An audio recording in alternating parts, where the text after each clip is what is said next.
तर हॅलो मित्रांनो, तर मी आलो नागपूरला जाता आता बुट्टीबोरी येथे स्क्रॅप पडलेल्या विमानाजवळ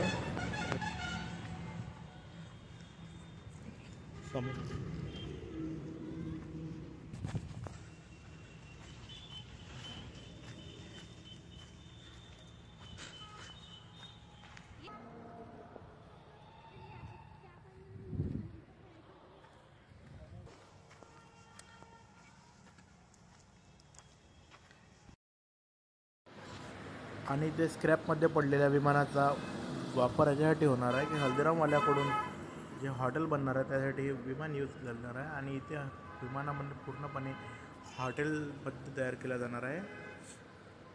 आणि बघू शकता पूर्ण फक्त विमानाची इथे फक्त बॉडी दिसत आहे आपल्याला.